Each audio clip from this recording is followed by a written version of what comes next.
bisa menjadi anggota DPRD ini bukan saja faktor dukungan keluarga saja. Artinya kan didukung oleh orang banyak.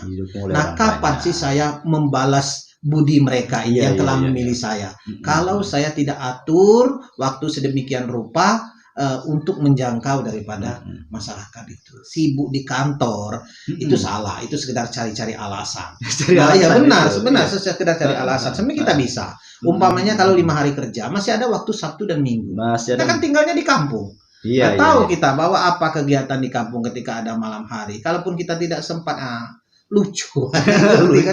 Yang penting ketika mereka butuh kita hadir di tengah mereka, kan seperti itu. Jadi secara psikologi, secara emosional dekat masyarakat kan gitu. Jadi masyarakat itu betul-betul merasakan kehadiran kita kapanpun gitu ya kan gitu. Nah, karena kan begini juga sahabat-sahabat Hisde semuanya, Pak Edward Samsi ini tidak hadir itu. Kalau ada acara orang meninggal pasti ada. Kemudian walaupun beliau tidak sempat hadir karena berbenturan acara, biasanya pasti ngirim wakilnya hadir, Pak Ustadznya hadir, kan seperti itu kan gitu. Cerita soal politik ini kan tidak ada hal yang tidak mungkin, kan gitu. Tentu mungkin dalam jangka waktu ke depan atau melihat proses politik panjang di daerah ini lah. Kira-kira misalnya ada kemungkinan ini akan bergeser dari legislatif ke eksekutif, misalnya kan gini nih.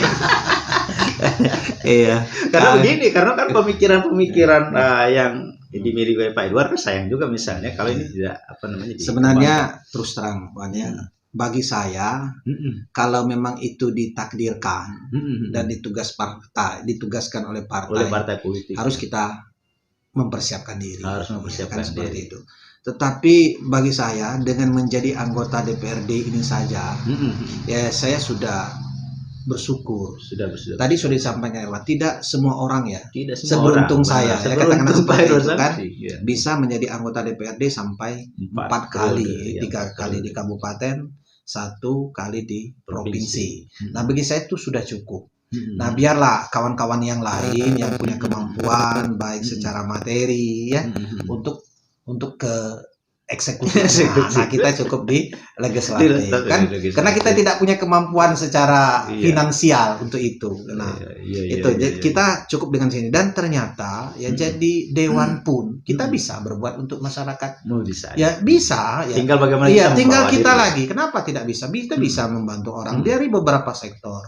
Misalnya dari sektor kesehatan, pendidikan, termasuk sektor-sektor yang lain. Artinya tidak harus jadi eksekutif pun. Nah, ketika jabatan diberikan kepada kita manfaatkan semaksimal mungkin yang kita bisa pergunakan. Ada fungsi penganggaran. Ada fungsi penganggaran kita kan seperti itu. Dan luar biasa. Dan sama-sama Risde, satu hal yang saya salut dengan beliau sampai hari ini karena sudah masuk 4 periode anggota DPRD, beliau masih tetap sederhana. Dan tetap welcome dengan siapapun, teman, saudara, masyarakat, semuanya boleh datang ke rumah. Boleh betul. Siapapun, Nah, kita sadar betul mereka menyampaikan persoalan, keluhan, kepada wakilnya. Memang idealnya seperti itu. Siapa lagi kan yang mereka percayakan? Mereka percayakan kepada kita itu dengan harapan bisa menolong mereka. Nah, lalu mereka tagih itu. Nah, dan itu wajar. Nah, makanya kita tinggal lagi ukur kemampuan kita kan. Yang jelas tidak banyak sedikit kita bantukan seperti itu. Tapi dengan konsekuensi ini harus membagi rezekinya itu kepada masyarakat. Kepada masyarakat. Makanya kita berbeda dengan kawan-kawan yang lain. Kalau kita seperti inilah tidak ada perubahannya, kalaupun dikatakan tidak ada perubahan, seolah-olah kita tidak bersyukur itu salah juga. Tapi artinya beginilah. Yang bisa kalaupun misalnya ada rezeki kita sama-sama nih. Satu hal kan, ada kepuasan tersendiri. Ketika kita hadir di tengah-tengah masyarakat itu ada kepuasan tersendiri. Dan itu juga bahan evaluasi saya ketika di lapangan, ternyata mereka bukan saja senang kita hadir, juga memberi masukan. Sebagusnya kamu seperti ini. Tetap jaga misalnya silaturahmi. Nanti kan masukan. Nah, kenapa mereka menyampaikan seperti itu? Mungkin selama ini ada juga wakil yang tidak seperti itu kan. Nah, makanya saya bersyukur ketika saya ke lapangan baik bersama Ustadz maupun tidak bersama ustadz sekalipun, ada masukan itu menjadi bahan evaluasi saya.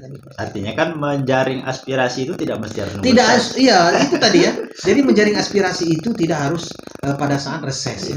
Kalau reses hanya beberapa desa yang kita undang, ya, dan hadirnya pun terbatas. Tapi ketika kita terjun ke masyarakat, ya, mulai dari anak-anak, ibu-ibu, ya, bapak-bapak, misalnya kan, pemuda di sana, ada Risma, ada Karang Taruna. Mereka justru terbuka ketika menyampaikan persoalan ya ketika membaur itu tadi. Tapi kalau acara-acara resmi kan terbatas mereka. Kadang mereka juga sering kiku seperti itu kan. Mereka menyapa, kadang-kadang Edward aja, kadang-kadang anak Edward. Saya nggak masalah. Seperti Pak Edward Samsi juga merupakan ketua partai PDIP di Kabupaten Kepahyang. Nah, ini seperti apa nih misalnya menularkan apa yang hari ini dimiliki oleh Pak Edward Samsi, bagaimana misalnya membangun kedekatan dengan masyarakat, yang pada prinsipnya adalah bagaimana masyarakat bisa menyampaikan sesuatu kepada wakilnya dan wakilnya bisa memperjuangkannya di parlemen, kira-kira begitu kan. Nah, seperti apa nih kira-kira pendistribusian konsep ini nih kepada kader-kader di... Sebenarnya kita sudah memberi pemahamannya, khususnya kader, dan bukan saja kader di internal partai kita, tetapi dengan kawan-kawan anggota dewan lain pun kita sampaikan seperti ini. Nah, kenapa saya sampaikan seperti itu? Karena memang ini sudah menjadi tuntutan masyarakat. Ya, sering beliau menyampaikan itu tadi kan bahan evaluasi saya sampaikan. Mereka sering menyampaikan ketika ini, cobalah Pak Edward ajari kawan-kawan yang lain, sehingga selama ini beban Pak Edward sedikit berkurang. Itu sampaikan mereka kan seperti itu kan. Nah, kita tetap artinya memotivasi kawan-kawan dan memberi pemahaman sesungguhnya wakil rakyat itu seperti ini ya.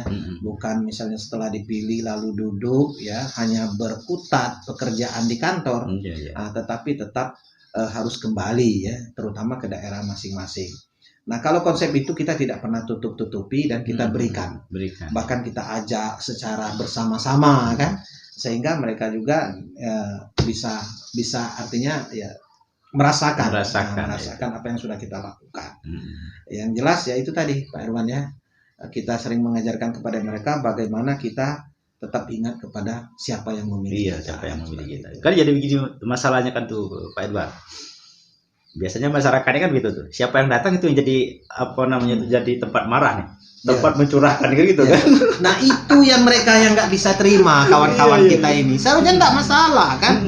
Iya misalnya makanya ketika saya kalau resminya reses maupun acara-acara kegiatan lain saya sering sampaikan silakan beri masukan kepada kami sekalipun kritik bagi saya.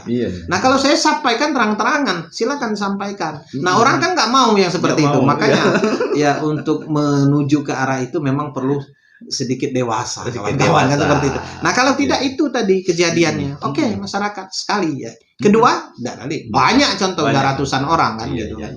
Banyak kejadian. Ada lah misalnya masa-masa sulit lah ketika berinteraksi dengan masyarakat ini yang terasa berat kira-kira. Ada Wan, pasti adalah. Misalnya ketika undangan tuh lebih dari 2. Ya ada. Saya pernah satu hari 13 undangan. Satu hari 13. Ya, saya bisa datangi 12. Yang satu tidak, karena harus ke Bengkulu.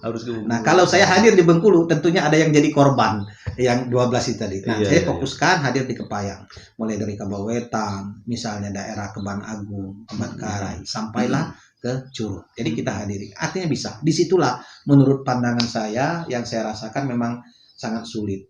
Orang ini mengharapkan saya ini kan datang, kan mengundang sampai ke sini, sampai ke rumah kan, dengan harapan saya ini kan bisa datang ke kediaman mereka, kan istilah memenuhi undangan itu tadi. Nah itulah sangat sulit yang saya rasakan. Bagaimana cara supaya saya ini bisa hadir. Nah itu meras otak betul tuh kan yang mana kita dulukan. Akhirnya kita buatlah semacam istilahnya ini apa tuh zonanya, rute lah katakanlah seperti itu. Yang mana misalnya kita ke Kabawetan turunnya ke Pasar Ujung terus sampai ke situ itu akhirnya kan. Nah ada memang misalnya tadi Bapak kan saya minta tolong sambutan. Nah datangnya sudah sore kan nggak mungkin kan. Jadi kalau saya datang ke situ tempat sambutan misalnya saya harus memutar arah saya ini kan akhirnya lama kan? Dan bisa diantaranya yang mengundang yang tidak bisa saya jangkau. Nah itu yang sebenarnya yang agak sulit, agak berat kan. Ada mungkin bisa jadi dari kantor nih bisa nyampe ke rumah jam berapa? Bisa satu hari. Dan sering Wan. Jadi kalau saya ke kantor Wan, saya tahu bahwa ada orang meninggal, ada undangan yang harus saya hadiri. Jadi kalaupun saya ke kantor dulu, setelah itu saya pulang. Nah, pulang belum ke rumah langsung. Jadi mampir saya. Di mana lah saya sempat kenal. Kalaupun misalnya mampir di masjid, saya ganti di masjid. Kalau ada rumah saudara misalnya di Das Peta, ya kita mampir di Das Peta untuk menjangkau. Jadi tidak harus pulang. Kalau saya harus pulang ke rumah langsung dari kantor, makan waktu lagi. Jadi tidak bisa menjangkau undangan itu. Iya. Luar biasa. Jadi sama-sama